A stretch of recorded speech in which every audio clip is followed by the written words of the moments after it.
Assalamu alaikum. I am Asad Naeem from Vihari campus, and my topic is American Dream and its effects on American society.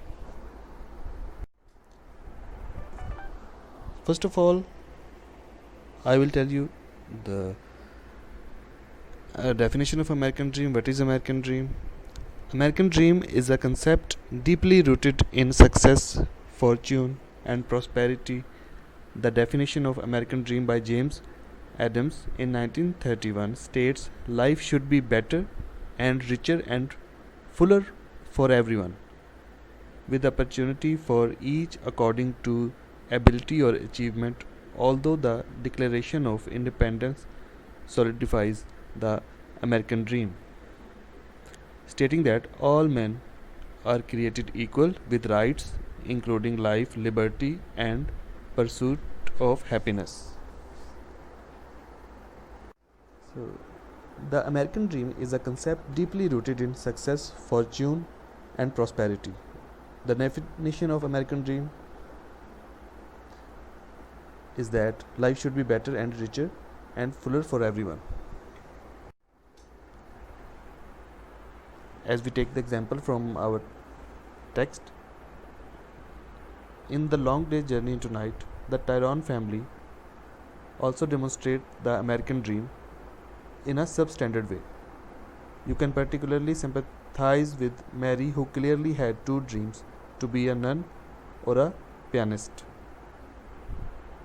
which never ended up happening for her after she fell in love with James Tyrone. She also experienced loss with Eugene and even her father from tuberculosis. Her world seems to be just a repetition of days like the one shown in the play, with fighting the boys, drinking, and her doing drugs in order to get past her nervousness. As some characters depicts in American the characters in Long Day Journey into Night depicts the American dream. For example, first character is James Tyrone. James Tyrone is the head of the Tyrone family. He is 65 years old but looks 10 years younger, and is about 5 feet height but appears taller due to his military-like posture and bearing. He is broad shouldered and deep chested and remarkably good looking for his age and light brown eyes. His speech and movement are those of a classical actor with a studied technique, but he unpretentious and not temperamental at all, with inclinations still close to his humble beginnings and Irish farmer forebears. His attire is somewhat threadbare and shabby. He wears his clothing to the limit of usefulness. He has been a healthy man his entire life and is free of hang-ups and anxieties, but has streaks of sentimental melancholy and rare flashes of intuitive sensibility. He smokes cigars and dislikes being referred to as an old man by his sons. Long Day Journey into Night is undoubtedly a tragedy. It leaves the audience with a sense of catharsis or emotional rebirth through the viewing of powerful events, and it depicts the fall of something that was once great. The play focuses on the Tyrone family, whose once close family has deteriorated over the years for a number of reasons. Mary's drug addiction, Tyrone Jamie and Edmund's alcoholism, Tyrone's stinginess, the boys' lax attitude toward work and money, and variety of other factors. As the play is set, the parents are aging, and while they always hope that their sons would achieve great things, that hope is beginning to be replaced by a resigned despair. The play is largely autobiographical. It resembles O'Neill's own life in many aspects. and it shows the American dream in it. O'Neill himself appears in the play in the character of Edmund, the younger son who, like O'Neill, suffers from consumption. Indeed, some of the parallels between this play and O'Neill's life are striking. Like Tyrone, O'Neill's father was an Irish Catholic, an alcoholic, and a Broadway actor. Like Mary, O'Neill's mother was morphine addict, and she became so around the time O'Neill was born. Like Jamie, O'Neill's older brother did not take life seriously, choosing to live a life of wars, alcohol, and the fast paced, reckless life of Broadway. Finally, O'Neill had an older brother named Edmund who died in infancy. In this play, Edmund has an older brother named Eugene who died in infancy.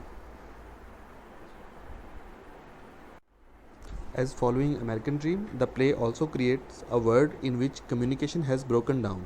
One of the great conflicts in the play is the characters' uncanny inability to communicate despite their constant fighting. For instance, the men often fight amongst themselves over Mary's addiction, but no one is willing to confront her directly. Instead, they allow her to lie to herself about her own addiction and about Edmund's illness. Edmund and Jamie do not communicate well until the last act, when Jamie finally confesses his own jealousy of his brother and desire to see him fail. Tyrone likewise can only criticize his sons, but his stubborn nature will not allow him to accept criticism. All the characters have bones to pick, but they have trouble doing so in a constructive fashion.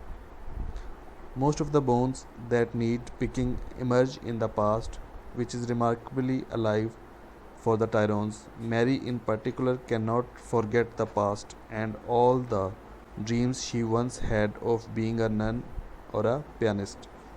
Tyrone, too, has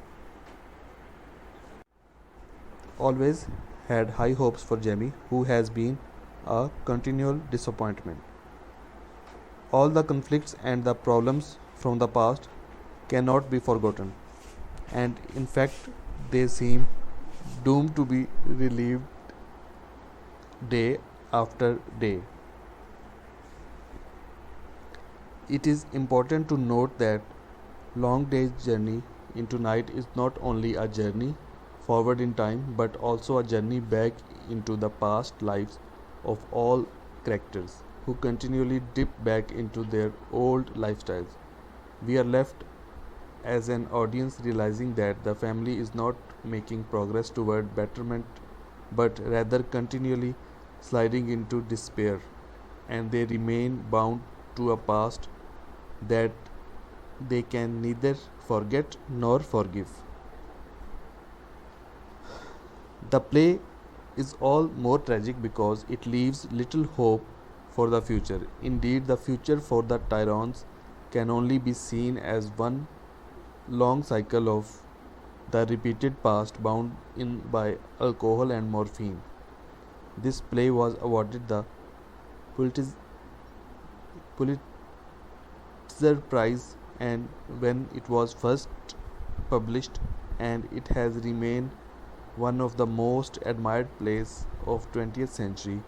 Perhaps most importantly, it has achieved commercial success because nearly every American family can see itself reflected in at least some parts of the play. The Tyrone family is not a unique family, and it is easy to identify with many of conflicts and characters. The play has unique appeal to both the individual audience member and to scholars of American drama, which explains its popularity and enduring acclaim. Uh, as we follow American Dream depicts in the another play, that is the Death of Salesman. In Death of Salesman, Willy Loman depicts the common man with the common dream to be successful. A 60-year-old salesman living in Brooklyn, New York, Willie Loman, seems to have fallen short of his dream to succeed and has found himself conquered and crushed with no successes to thrive on and trying family life. Willie has a looming dream to Dave Singleman to be Dave Singleman, the 84-year-old salesman who had hundreds of salesmen and buyers at his funeral. Willie's unstable relationship add to the difficulty of his life. His wife Linda is his main supporter and has definitely followed through on the traditional vows for the better or worse, becoming a bystander and encourager of a cheating, unrealistic man. Leading Linda tells Willie that he is the handsomest man in the world, and Willie responds, "You are the best there is, Linda. You are a Paul. You know that.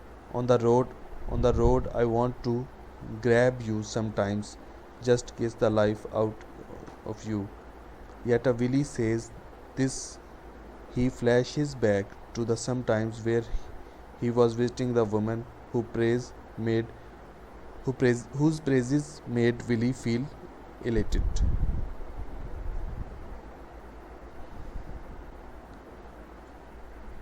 The ti-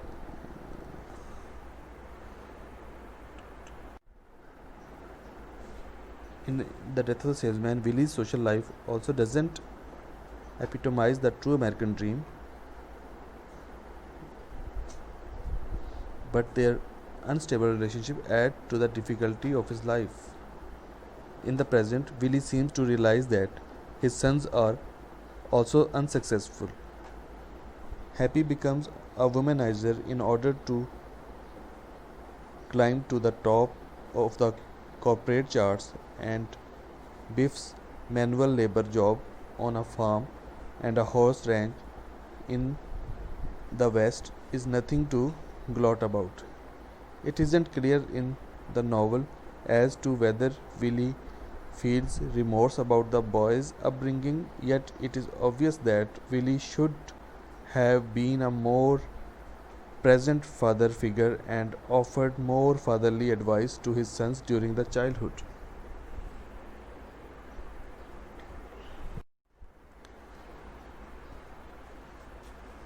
As come to the long day journey into night, following the American dream, it is important to note that long day journey into night is not only journey forward in a time, but also a journey back to past lives of all the characters who continually dip back into their old lifestyles. We are left as an audience realizing that the family is not making progress towards betterment, but rather continually sliding into despair as they remain bound to a past that they can neither forget nor forgive.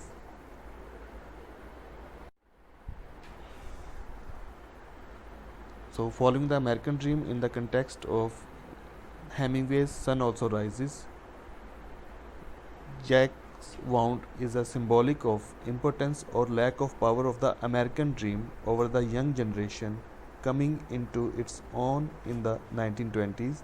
The American dream is a dream of unlimited progress and potential represented by the possibilities inherent in a new continent. It is a Hemingway's contemporary F. Scott Fitzgerald described it the Great Gatsby, the dream that we can remake history, start over from a pure, pristine vantage point, and create a Edenic future. It is the conviction that we can make the world a better place. As the title suggests, The Sun Also Rises is suggestive. There is a certain background and expression behind it. The Sun Also Rises comes from or is based upon a message of ecclesiastic The passage is, Our generation passeth away, and other generation comes, but earth abideth forever. The sun also rises, and the sun goeth down, and the hasteth to the place where he arose. The Sun Also Rises is the novel about lost generation. Lost generation is the term which was used for those who participated in the First World War and were wounded physically or spiritually. And these wounded people began to take little interest in realistic activities of life and engage themselves in evil things like too much drinking, dancing, and making free sex. So this is the impact on American people of World War. This generation has two groups. One of them was settled and other was a group of expatriates who wanted to learn how to live in this world, but as their attitude towards life was unmanly, so they were unable to learn how to live in this world. This added to their frustration, and to this group Hemingway is concerned. This group of expatriates comprises Jack Barnes, who is the protagonist, of the play, main character, Lady Brett Ashley, Robert Cohen, and Mike Campbell. Robert is physically wounded while others are spiritually wounded. Jack Barnes has lost his manhood by receiving genital wound, and others lost their values. Brett Ashley has lost her moral values, for she has been and still is indulging into making free sex. She has had affairs with Robert Cohen, Jack Barnes, and still yearn to make more, and thus in the end has an affair with Pedro Romero. Mike Campbell is shown or told bankrupt, which indicates that he has lost economic values. Robert Cohen is bereft of these evils. First, he hopes Francis and his mistress, then spends time with Brett Ashley, who on the one hand is trying to take divorce from her husband Mr. Ashley, and on the other is engaged to Mr. Mike Campbell. Jack Barnes is in the while talking with Brett Ashley reveals that he has lost social values as well. This generation with is lost and has lost their values is compared with the setting sun. So the sun will also rises to follow the American dream, to follow there is a after the World War people suffered a lot. On the other hand, Pedro Romero, the young bullfighter, tries to teach his group of expatriates. He is 19 years old and represents young generation. He is called Messiah and is said to have come to save bullfighting from decadence. Bull is symbol of evil and coral the symbol of life. Pedro's fight in coral with bull is in fact man's struggle or fight against evil in life. Hence we can clearly observe that group of expatriates is the victim of evils, for they indulge in dancing, drinking, but Pedro Romero fights against bulls, reveals that he is fighting against evils. Term Messiah has specially been used for Romero. Messiah means savior. The sentence that he has come to save bullfighting means that he has come to teach the people not to be victim of evils, but that they should muster up courage to fight against evils. His spirit of fighting against evils and his young age indicates that he is the rising sun. Hence the sun that has set is rising again, and this is the title, The Sun Also Rises, and the sun will also again rises. to follow the American dream.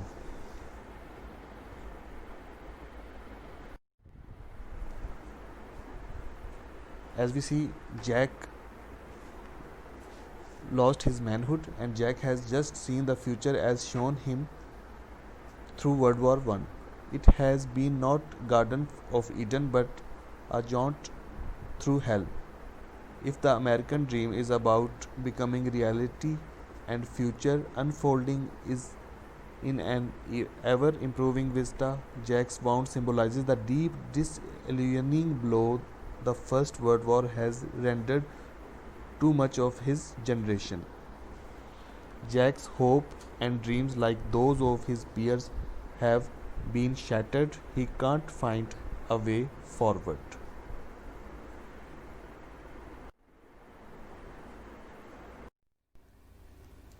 So, the American dream promises freedom and equality. It offers the freedom to make both the large and small decisions that affect one's life, the freedom to aspire to bigger and better things, and the possibility of achieving them, the freedom to accumulate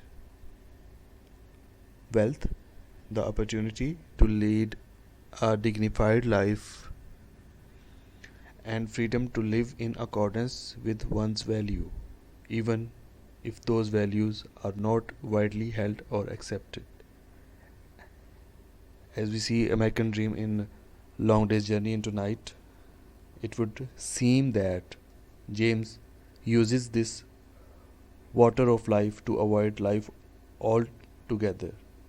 At the beginning of Act 4, we find James also James alone and drunk with two bottles of whiskey.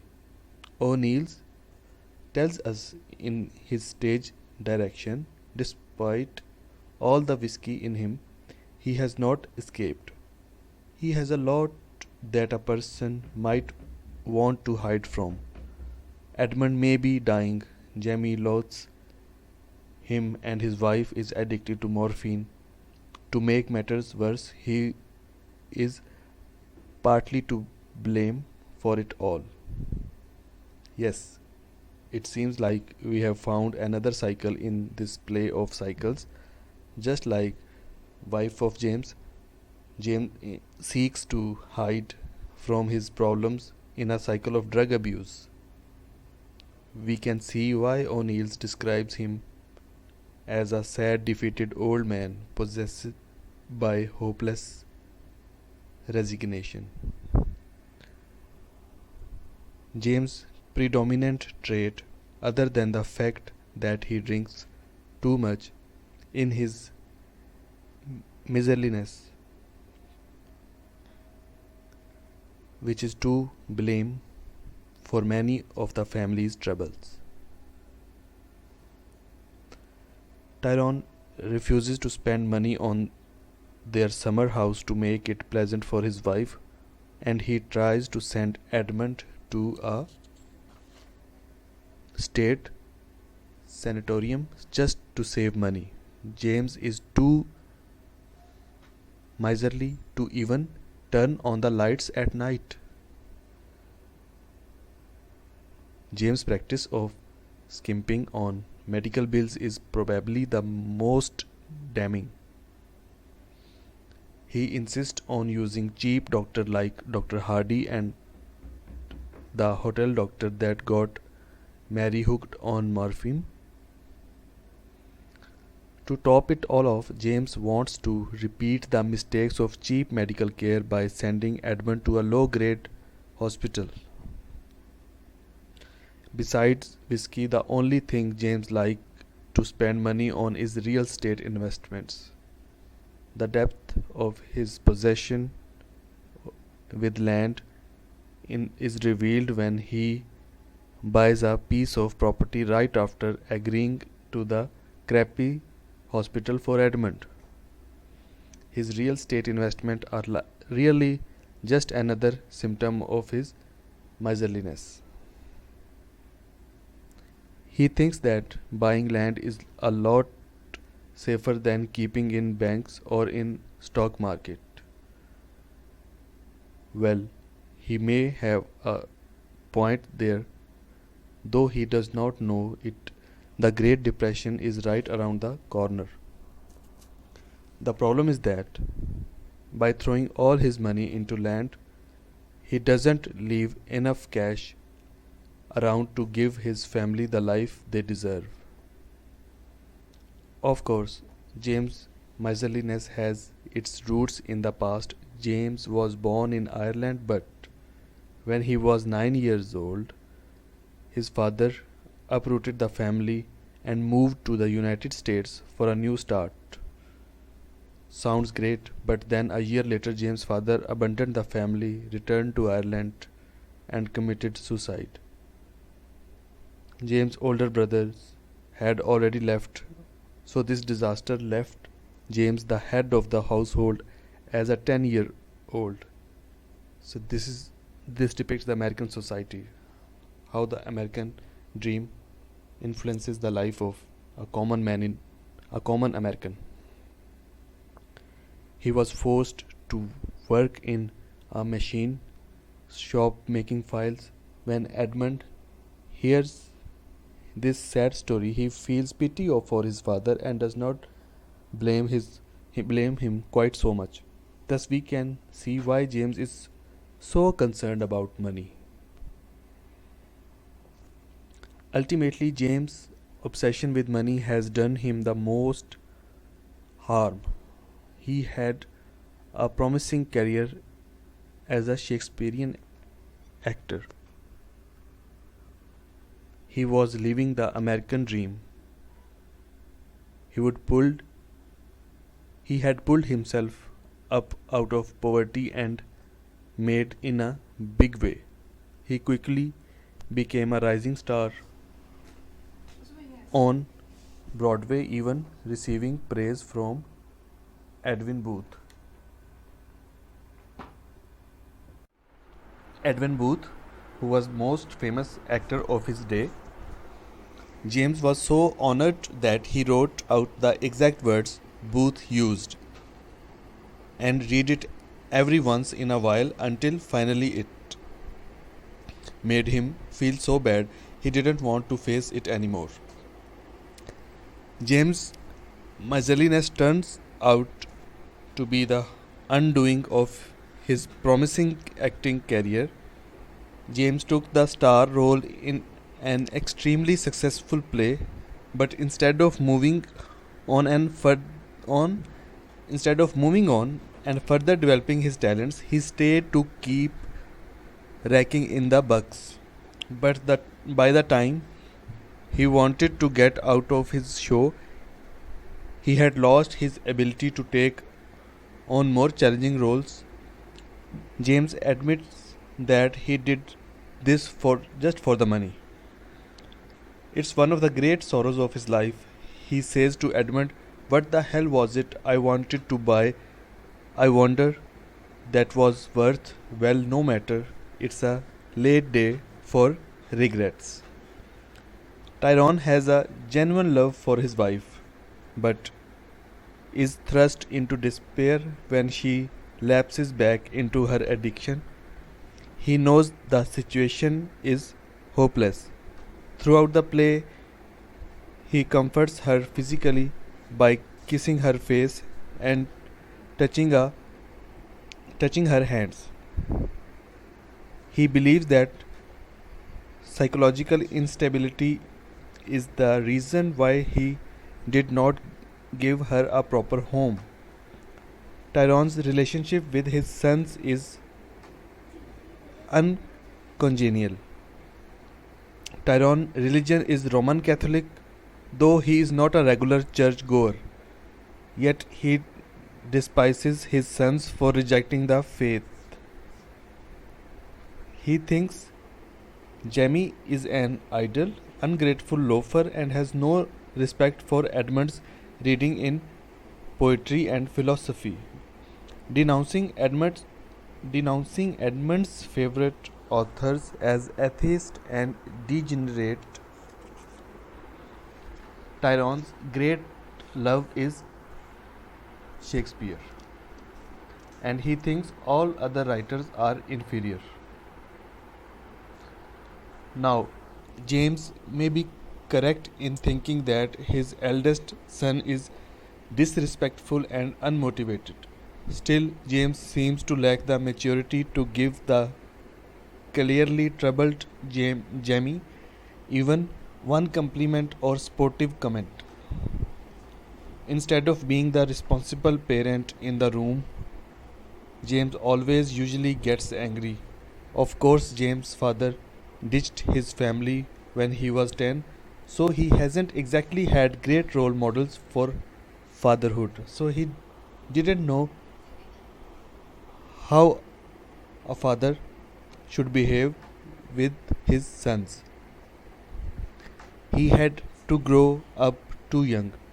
Since he never went through the normal child development process, it's easy to imagine why he might still have some childish qualities.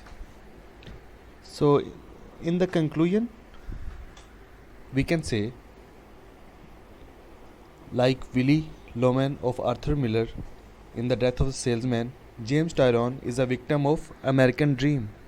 He was born in a situation which was none of his creation, but he has to suffer it.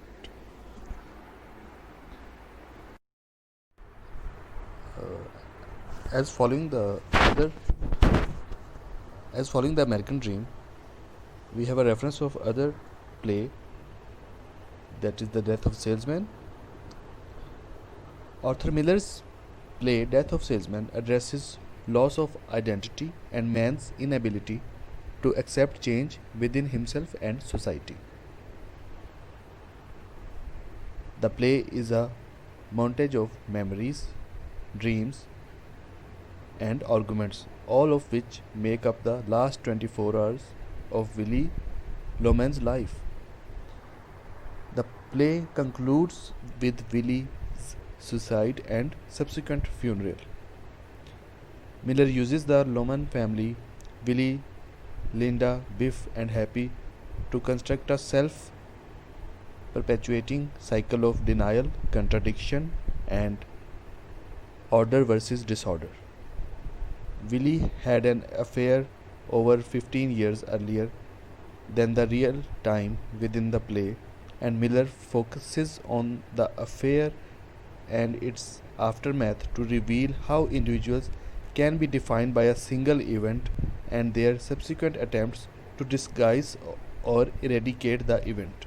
For example, prior to discovering the affair, Willie's sons, Biff, adored Willie, believed all Willie's stories, and even subscribed to Willie's philosophy that anything is possible as long as a person is well liked. The realization that Willie is unfaithful to Linda forces Biff to re-evaluate Willie and Willie's perception of the world. Biff realizes that Willie has created a false image of himself for his family, society, and even for himself. Willie is not an invincible father or a loyal husband or a fantastically successful salesman like he wants everyone to believe. He is self centered, he fails to appreciate his wife, and he cannot acknowledge the fact that he is only marginally successful. Hence, Willie, while following the American dream, fantasizes about lost opportunities for wealth, fame, and etc. Even so, it would be incorrect to state that Miller solely criticizes Willie. Instead, Miller demonstrates how one individual can create a self perpetuating cycle that expands to include other individuals. This is certainly the case within the Loman family. Until the end of the play,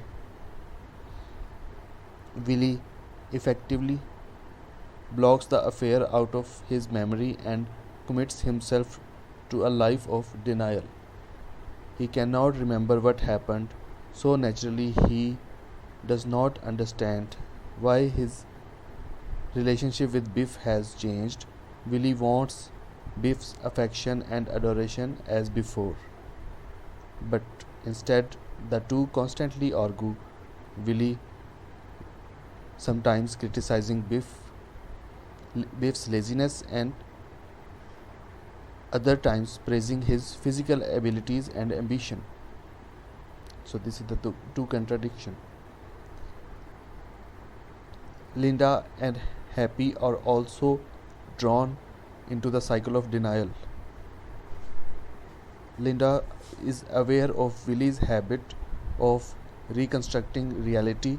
However, she also recognizes that Willie may not be able to accept reality, as shown as shown through his numerous suicide attempts prior to the beginning of the play.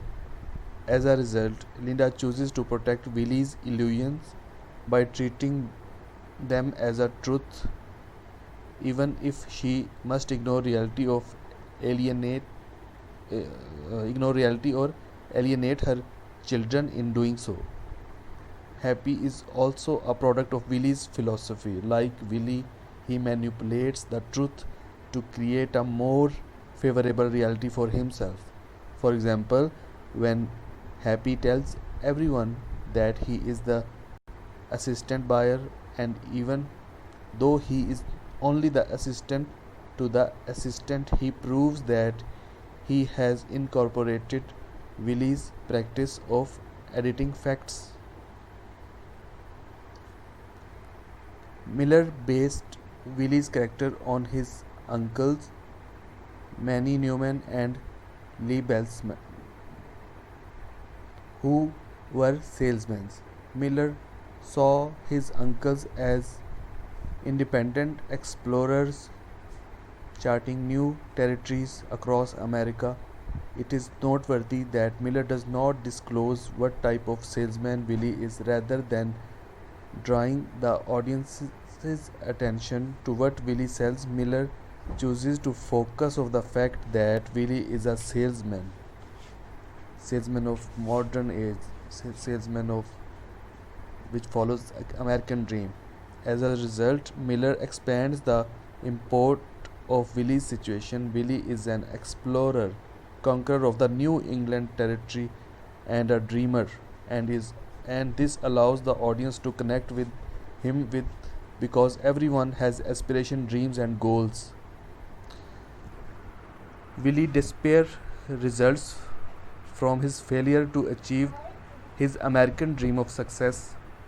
At one point, Willie was a moderately successful salesman opening new territory in New England, and Biff and Happy viewed him as a model father. Once Biff discovers the affair, however, he loses respect for Willie and as well as his own motivation to succeed. As Willie grows older, making sales is more difficult for him, so he attempts to draw on past success by reliving old memories. Willie loses the ability to distinguish reality from fantasy, and this behavior alienates him from others, thereby diminishing his ability to survive in the present. As the play progresses, Willie's life becomes more disordered, and he is forced to withdraw almost completely to the past, where order exists because he can reconstruct events or relive old memories.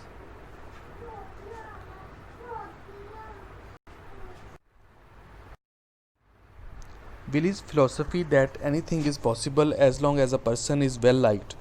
The realization that Willie is unfaithful to Linda forces Biff to re-evaluate Willie and Willie's perception of the world. Biff realizes that Willie has created a false image of himself for his family, society, and even for himself. The play continues to to affect audiences because it allows them to hold a mirror up to themselves. Willie's self depreciation, sense of failure, and overwhelming regret are the emotions that an audience can relate to because everyone has experienced them at one time or another. So, these are the references. Thank you so much.